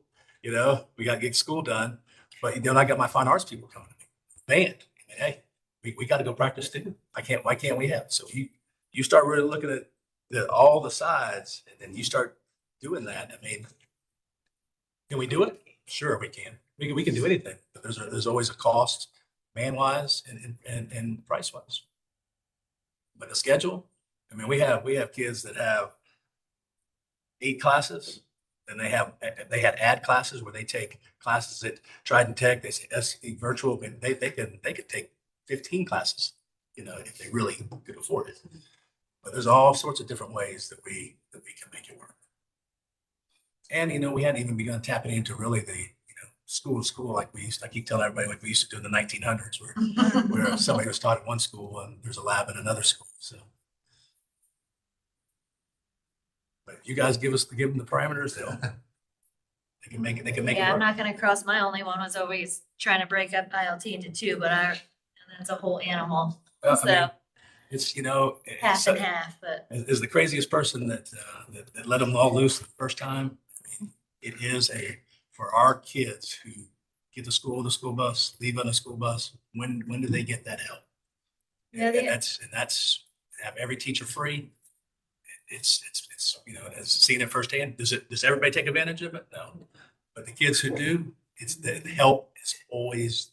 I think that every teacher free is key, because I think that was something we talked about, is having maybe like half the teachers and half the student population or body, like do it for a 45-minute block and then swap or something like that and work it out that way. But then like you have kids that are taking advanced classes that are younger, and so their teachers want to be available or vice versa. So And just like I don't us think old there's a way people to make it work. that had 3 lunches, that teacher that you That's needed what to I see mean. during lunch probably had a class during that time. So I can't go get help from that teacher because they're teaching. So anytime that you do that, it is beneficial for sure, so. I mean, it's crazy. I tell you, I mean, Mr. Pye was with me. He kept going. I kept going. Can you go back to district office? He said, no, I'm not going. And I was like, I need to do this for a couple of days before you see it. He said, no, this is going to be the worst it's ever going to be. I didn't see it today. Okay. I think when I first heard it, I was like that, like coming from the Midwest where you do have 3 lunch periods, in high school, I was like, this seems like the craziest thing ever. But now having high school students in their junior year taking challenging classes, if they do need to go to that AP history teacher or whatever during ILT, they have that option to get that extra help. So I do see both sides of it for sure. And I think it works out And- better than people give us credit for. and honestly, I mean, if anything, ILT is never the problem. It's the commitment by some of our staff, because ILT is meant to be I'm here to help you each and every day. And so it was powerful for me the first couple of years when I was sitting in the parents and my son's failing. You going to ILT? I make one. No. Well, You do know how to tell the parents. You do know that the teacher's there every day to give them help. And then they look at that kid like, what's the excuse? Your teacher's there to help you every day. So it's a powerful thing. Leaving 3,000 kids loose at the same time, it can be dicey sometimes. But for the good of the group, the good of the all, it's just for the sake, since we have it on the agenda, alternative high school schedule considerations, the one thing I always hear from parents, and I'm not saying I want to do this, but maybe speak to why we do this, is switching it around. So high school's first and elementary's last. Everybody's like, why is high I can- schools? And I also am from the Midwest where high school started at 7:15 a.m. and elementary was the last one. So scientifically, the high school brain wakes up It's later. later in the day. I mean, There's so much it is, research that, about that, it. that is science. Your kids are going to stay up later. They're going to need more sleep. And when I first got to, when Dr. Wilson and I first got to this district, they dropped off at 6 a.m. We had to hold them in the cafeteria. And you know how many days of going to classrooms and seeing all those kids sleeping because they were on the bus about 5:30 and they just went to bed about 1. and we slept in first period. Yeah. Not I gonna mean, lie. exactly. I mean, so the bottom line though, Who's the reason running? why is the academic piece. That's Correct. I'd sit there and I'd Correct. try, but it was Because American lit. we It think is. that. And the elementary student is sleepy by 1. Yep. Yeah. They're exhausted. They're They've had their They've recess. had recess at lunch and it's Yeah. like. The day's over. Everything important has happened. I just always hear that, so I And- figured and- it'd be fun to touch on. And we just- go back to this too. We got to remember we're stuck the way we are too because of our money and transportation. I mean, really, that schedule could be a little better, but we can't get it there because of buses and transportation and cost. Once again, it comes back down to Sustainability. Sustainability. Right. Sustainability. Because really ILT should be longer to give more kids help, but we can't do it because of our busing situation. But I can tell you that the high school schedules are about as flexible as, I mean, if there's a design, if there's a desire, and of course, there's cost to it. Very good. Any other questions or thoughts? Okay, thank you All right. for the information. All right, moving on. Next item on our agenda is our superintendent evaluation. So, some of you not done a superintendent's evaluation yet, right? Yeah, so, so we have, the one from, I guess. Literally, sorry. Yes. They wanted to know if they need to stay for it. I don't think we need them for the next two, so you guys are free to welcome, go if right, you would yeah. like to. Yeah, you're welcome. I miss Stay, of y'all course. here.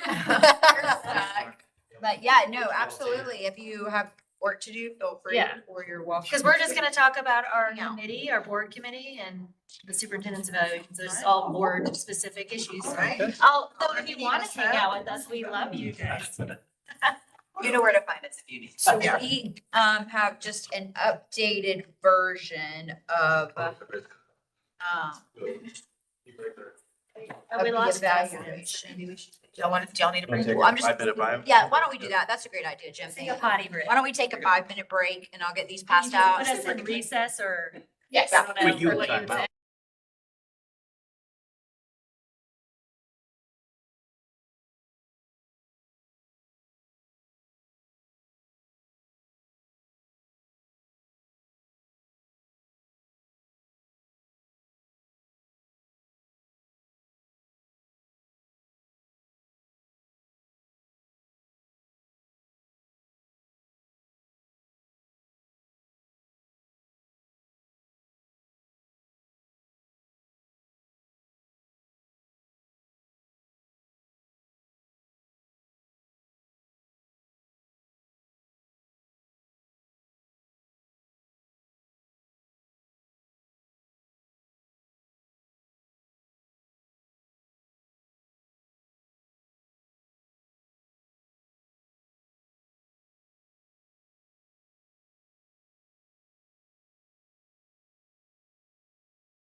All right, welcome back.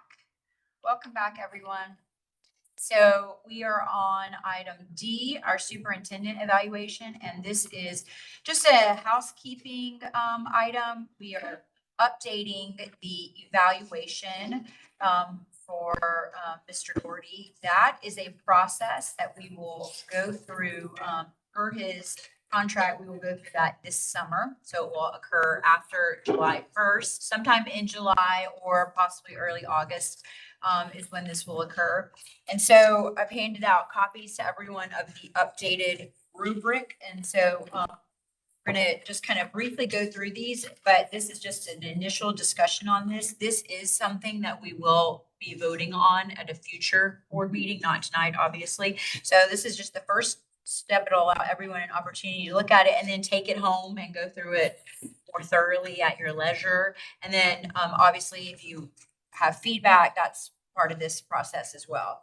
So there's two parts. So this is the same basic rubric we have used in the past. Changed. Right, nothing, right. So it's just been updated to show the current goals and name of our current superintendent, those types of things. So the performance rubric is the same that we used before. So that's not really a change. But then obviously the goals rubric, which is part 2, that's the part we've updated with our current that we set in place at our last board retreat in fall. We worked with Mr. Doherty for that. So the way this process works, just to get everyone kind of on the same page, since some of us haven't been through it, is everyone will have a copy of this when it comes time, and you'll have an opportunity, if you would like to meet with Mr. Doherty to discuss anything or ask questions. And I've also talked with him, and he will have an opportunity, if he would like to, present to us at a board meeting on his kind of an update, a year in review type thing. And then we will use information from those two things to fill this out on our own. And then everyone will turn these in. We will have our outside attorney, Kathy Mahoney, compile the results. And then we all come together and meet, discuss that. And then also have a meeting in executive session with Mr. Doherty to give him the results of this and any other feedback as well. So it's this plus the feedback we want to give them. So that's kind of how the process goes and how it will, and again, it will be in July or August of this year. So just I know I just handed these out, but does anyone have any questions about the process or these initially looking at them, or any other feedback you'd like to add, or, feel free. And like I said, this is just the start. So you'll have an opportunity to take it home and look it over. And then we'll put it on the agenda for a future board meeting to just vote to approve the updates. Difference on this one. Yeah, we can go. Yeah, sure. Yeah. I mean, it's the only thing that What page is that? Let's just go to go the goals one. That's the one we updated. we used to have it where it was like every single goal that we set on this little chart was on there and you'd rate them separately, and it was like a little excessive, and it changes every year. And so Ashley had mentioned the last time we were gonna meet, we talked about this, but we just never got to it at our last retreat, is just simplifying it and just keeping it very generic under our headlines. If you look at, Jim has it here, we have like those headlines, and just rating overall each area rather than every specific goal individually. And that was the change. And then Yeah. And so again, you'll have an opportunity to discuss with Mr. Doherty if you have questions about his where we are on the goals. And also remember just that most of our goals are not 1-year goals. So this will be the progress that we have made on those goals, not necessarily a checking it off or a completion of a goal, but just, do we feel that we are working as we should be and making progress and that sort of thing. Yeah, I'm trying to remember the exact meeting where we had the conversation about the goals themselves. And I believe you did point out that these need to be evergreen. So yes, it's a 3-year look ahead, but we're going to be evaluating him on how you did the past year. Correct. And Yeah. That's why I'm swirling around. Yeah, no, going, I think that was our that was in August when we had our board Yeah. retreat And then. I didn't get to update it because unfortunately I had a loss during that Yes. meeting, so I had to leave abruptly, so we didn't get to it. I will say the other thing we updated, which I forgot to do on page 6, so sorry, is we changed the word from proficient to highly effective. That was some other note I had made the last time, Talked about so that after the last one. like Yeah. we were like kind of like effect, satisfactory, proficient kind of sound the same. So I remember I had wrote, we had discussed doing advanced or highly effective. And so I just went with highly effective because we had ineffective, so it seemed to make sense. So apart from that, everything else should be the same as the previous evaluation. Oh, and then there was a duplicate metric that we fixed. Right, we should know that. It Finance. it was under finance. The last one was the same as the one under leadership. It said innovation and creativity, but we had changed to transparency. These were all things that we had planned to go over in the last one, just in case you guys forgot, I just wanted to make sure. Share. And we'll share this updated version with Mr. Doherty as well, so he, knows and understands how the process works. So he and I've had a discussion about it, knows that that is the plan. So there are a couple of Scrivener's things that you want to fix on this version that we're looking I at. already fixed them all, other than I realized I missed the last page on the changing the proficient to highly effective at the top. Sorry, that was me. I was trying to do it real quick with my notes from last year. But everything else should be fine. And then I just consolidated the goals down to that one page instead of 7 pages or whatever it was. So you changed which one to highly? Proficient. Okay. And then page 6, I just didn't update it. It's updated on every other page, but page 6, I missed that, sorry. We'll get that fixed.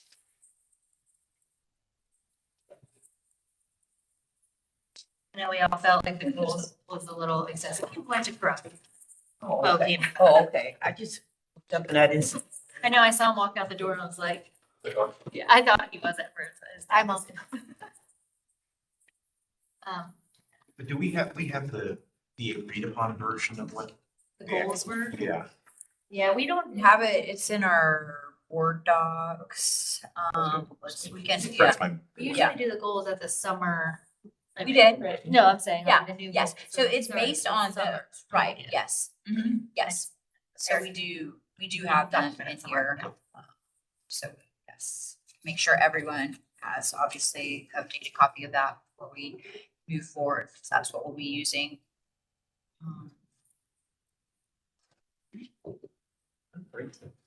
Chili, yes, yeah.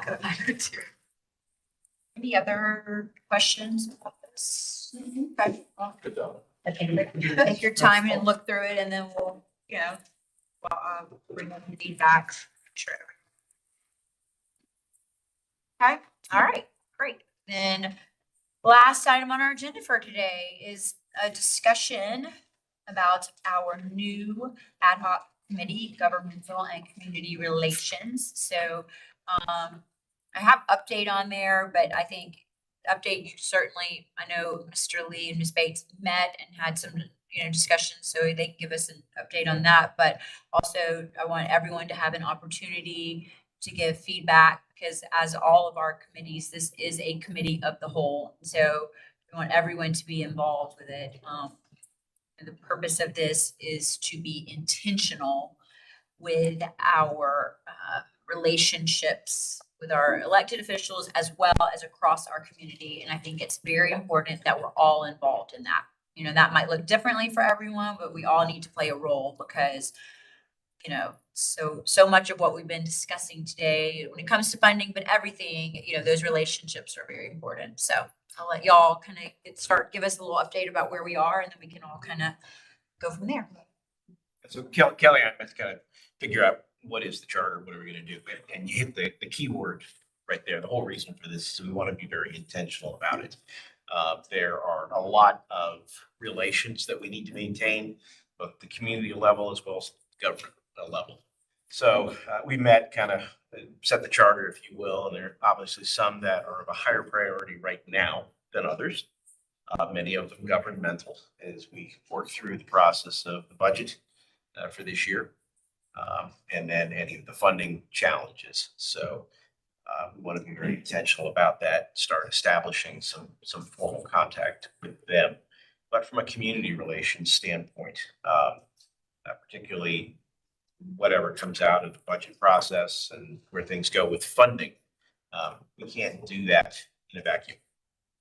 And so there are a lot of different community groups, and we've heard some of that this weekend at the conference. Some critical success factors from others who have been through similar challenges to the kinds of relationships that we need to really, and not just have relationships with them, but get them invested in being part of helping the district achieve its goals. So, Well, can you just kind of give us a synopsis? I know you kind of created this and had like a overarching like goal, what we were supposed to be doing with it. So can you kind of touch base on what the starting point is? And then we can maybe discuss where we go from there with the rest of the board's support and vision together. Right, yes, yeah. So I think that the idea, I mean, we all have individual relationships and interactions, maybe meetings, those types of things, or even just seeing them at different community events and meetings with, you know, some of these people that we're talking about or groups that we're talking about. But we think it's important that we are important for our relationships. And I like what Jim said too, getting the buy-in, having people, you know, be invested and understand what our needs are and how they can help support those. So I think for all of those reasons, it's very important for us to come together as a group or small groups, or, you know, and also regularly have kind of scheduled meetings with some of these different entities so that we can kind of move that forward. So I think the idea of forming the ad hoc committee is that we would have, you know, people who would help us to schedule these set times, you know, to all get in a room together. And I think it's, you know, we can all kind of put in ideas and feedback about who we think it's critical that we're having those meetings with. Some might be more often than others. Some might, you know, I think, but having the regular interactions, I mean, and I know one board member even mentioned some of them might be social, you know, but again, it's just about building those relationships and having those conversations. The more we do that, the more we are able to get their buy-in and their investment into our school district. And so, yeah, does that kind of answer what you were saying? Like what I gathered was the goal was to formulate a plan to meet with like differing entities as well as communicate with the community in a way that we're scheduling these things or organizing and coming up with this plan for the year that all board members get to equally participate. Sure. Yeah. Yes. I do think it's important that because we everyone do have like different things where, you know, the finance might meet or the board chair might meet with the District 4 board chair or the superintendent or things like that where there's more intimate meetings. But then I also think it's really important that as a board, all of our voices are in the same room at the same time is kind of what we were getting at. right. So when Jim and I met initially, we kind of outlined just a very, very generic initial, like maybe a social to start it off, because why not build the relationships? I think we mentioned doing it initially, right? I don't yes, know. you optimistically mentioned that to start with. Depend. To just get like our legislative delegation, county council, let them all come here, or wherever we decide to have it for just like a food beverage, let's talk, let's build those relationships. They don't always know all the board members the same, let's conversate, whatever that looks like. And then having scheduled meetings where it's the county council, with the board, and it's obviously noticed, and we go over kind of stuff that we did with, previously with Dr. Robinson. We talk about our demographic study, our needs, where our growth is happening. Legislative delegation, we would sit down with them and say, hey, this is what we've done with our finances so far. This is where we're at. These are our needs. And have them separate for a conversation. What was another entity we talked about? It was the delegation, county council, and then Yeah. we talked about maybe doing town and North Charleston, doing them together or separate, even maybe incorporating one with law enforcement, or incorporating one of our things like we did in the past with the active shooter drill and the partnership and how we all met and kind of went over a scenario that could happen. So getting those scheduled where we can all participate in that. And then we wanted to branch out to the community. And part of that was continuing possibly our town hall, which would probably be more geared towards, we were debating if every board member would come, or if we would do it more towards your district, if there was like an overlap, maybe the board chair was always present, or vice chair, or secretary, or somebody in the executive board, but then like, let's say it was Cynthia's and Evan's district, so Cynthia, Ashley, and Evan would go, so it's not necessarily the whole board there, either way, doesn't matter, we're open to that, and then just also. I like to hear what everybody's saying. Yeah, and then I'll, Well, yeah, Would that mean I could not come? I would be more advisable not to come? Because if they're talking, they have to at some point come together. Yeah. So I want to hear. The only difference would be, and I'm open for either one. I really don't have a personal preference. If we do all the board comes, they will be live. No, I'm not saying every board, because people have different things they're doing. But if I'm available, I want to know what they're saying. I'm just saying if we have over 3 board members, we know, we have to notice it, and we do, it is publicly live streamed per state law. So if it's a live, it just depends on what format we Okay. want to go with. So if we want to go with a live stream town hall format, that would be, I mean, we're not going to wait to find out how many board members are going to show up. They're either going to be live streamed, and that's our decision as a board, or we're going to keep it to our districts and keep it more casual. So I mean, that's part of the conversation here. And so what do we want to approach with the town halls? Okay. Again, if we have a majority, then we have to notice, we have to live stream and whatnot. And our intention is not to conduct business. It's more listening towards it, that sort of thing. Yes. And in fairness, don't want to unnecessarily give a platform for somebody to go nuts or to come in there and try and dominate it when there are other people there that just want to talk and hear and that sort of thing. It's informal. It's another opportunity to connect. And what we were thinking was at least in their immediate area, board members who are nearest by. Okay, because we all represent our districts, but we all represent the board as a whole. So that's one way to do it. Another way is say we just make it formal, notice it, we live stream it. It is what it is. But there may be other things that we want to do. Kind of wanted to bring that here as we kicked around some ideas. The important thing is, look, our goal here is intentional, is to get regularly scheduled types of cadences in place. Get it on a calendar so everybody knows what's going to be coming up and that sort of thing. And then get your feedback in terms of their specific stakeholder groups that you think we ought to engage in. I mean, community and governmental is pretty broad. I'm going to try and leverage, I'm on the foundation board. So I'm going to try and leverage that relationship and make sure that we have them at the right times, or if they have things that they know that are going on that might be good for some of us to attend. And just a very simple example, but there are so many others. Some of it might be a general calendar with stuff that might already be ongoing that we could just notify the board that it's happening if you want to come. Some of it might be, intentional, like we said, the town hall, how do we want to do that? I think to touch on what Jim said, we also want to be respectful of the fact that some people want to come and just share. And we worry, will it create a position where people don't feel comfortable doing that? You mean as in well? the community? Yes, because Parents, not et everybody cetera. wants to Students. come on, Okay. be on the internet sharing what they're talking about. Again, I'm indifferent. I understand the positives and negatives to both, and I'm open to whatever the board as a whole would want to do with that. Obviously, we talked about the meetings, the formal meetings. But then another portion of that was sitting down with our friend, Mr. Bohannon over there, and talking about our communication plan. Kind of working with him and relaying what you guys share with us.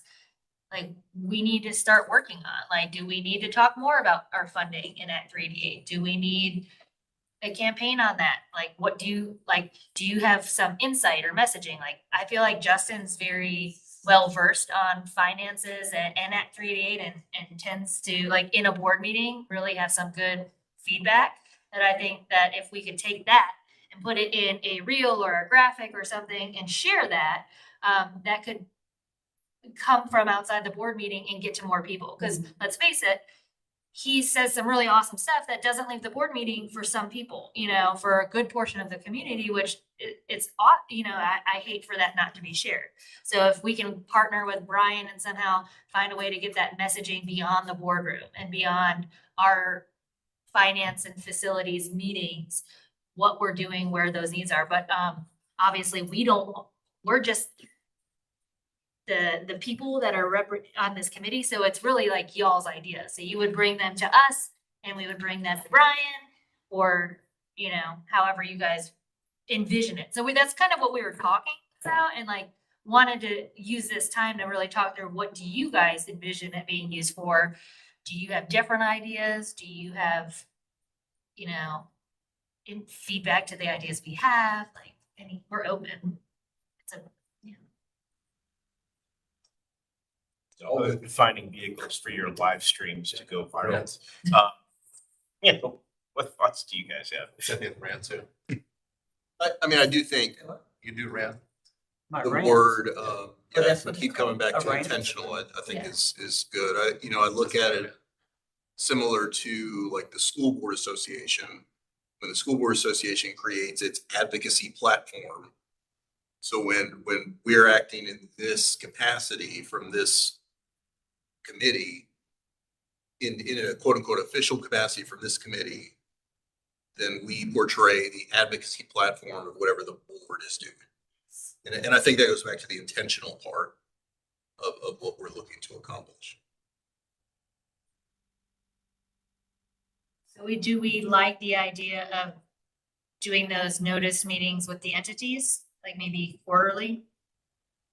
Like not every one quarterly, but one quarter would be county council, one quarter would be a legislative delegation. Does everybody feel like that's something we would benefit from and need to do? It's good. I think so. Yeah, I think it's just, again, for me, I think it's a campaign. I think we have a sustainable kind of calendar that's a little more regular. That hopefully folks attend. If they do, fantastic. If they don't, sad on you. We put that out there. So, and that's kind of what we want to get. Or if I can speak for myself, I'm not gonna speak for Jim, but one of the reasons why I asked to put it on the agenda is because as we're developing this calendar, I don't want it to be Jim and Kelly's calendar. I want it to be what the board envisions and needs and feels, you know, everybody has their feedback and feels like they're utilizing this committee and these things. So.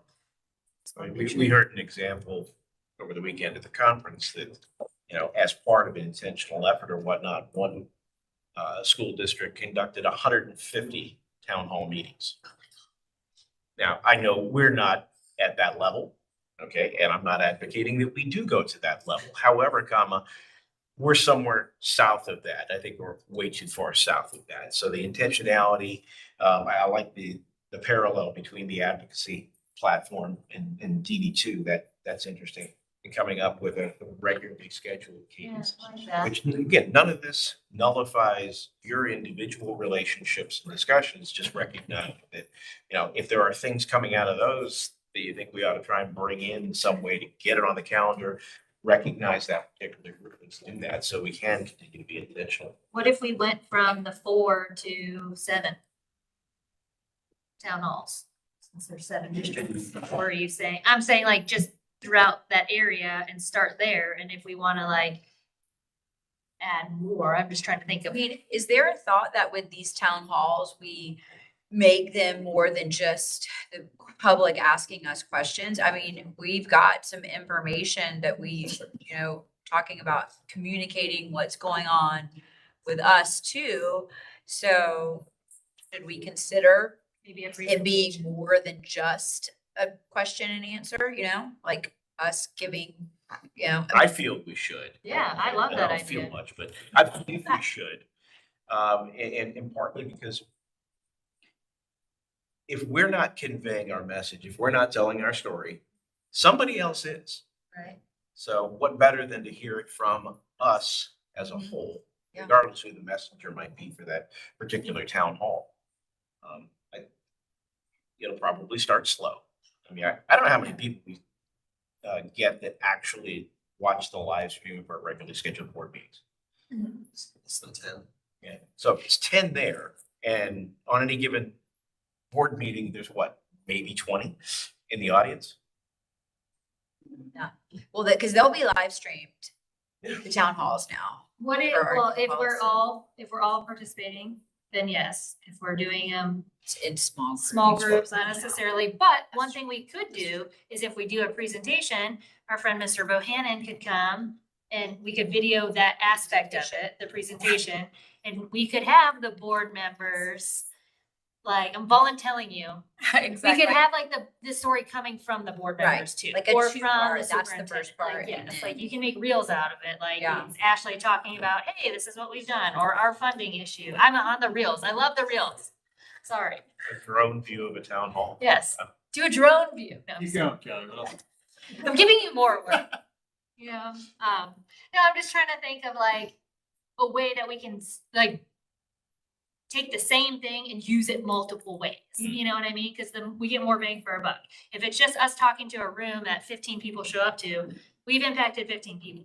If we can take that presentation and then like say, hey, the board held a town hall, this was their presentation, and put it in long form on the website. Well, they can always go back Yeah, and or look. whatever, If they, yeah. if it's not convenient at that time, they go back and at least it's still there. So. But then, like, if you did want to leave the community feedback more informal, then that would be something that we would kind of leave that to.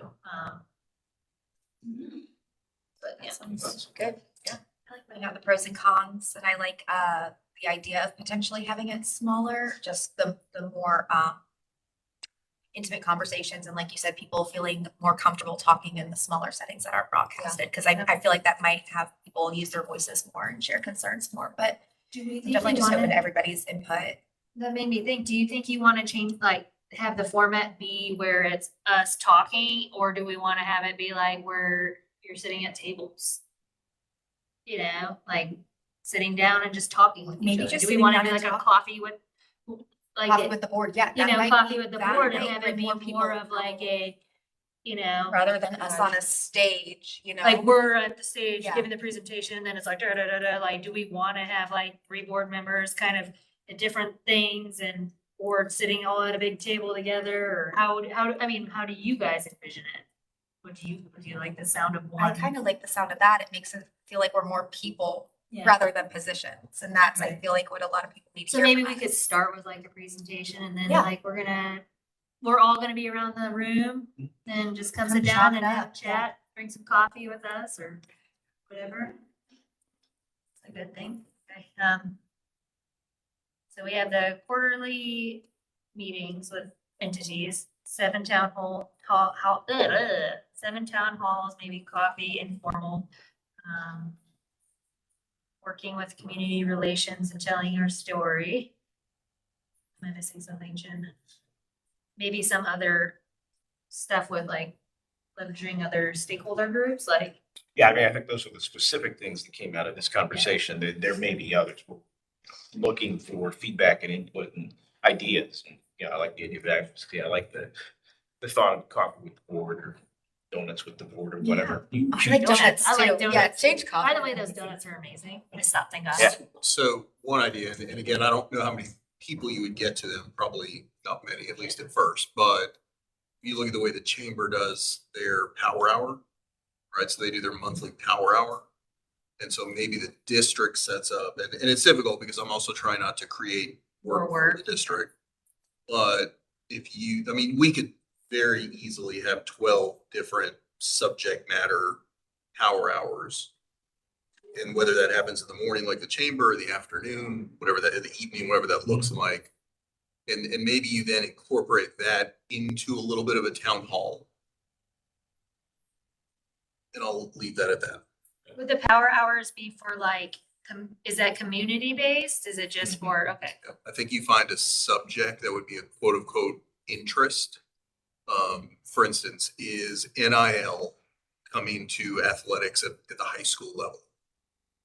That's probably an interesting topic that Mr. Drakeford could come in and give us that landscape for 30 or 45 minutes. And you're going to attract a certain crowd for that particular talk. And then next month you do something about, hey, maybe the state is doing something with standards. We're going to talk about that this month. Maybe there's some legal stuff we want to talk about and Christie presents. But I think you could certainly find 12 topics of interest. That's for sure. That's it. And that gives people the opportunity, I don't want to say outside of a town hall atmosphere, but if they have specific questions to those topics, then that probably makes sense. Would we do both, you think?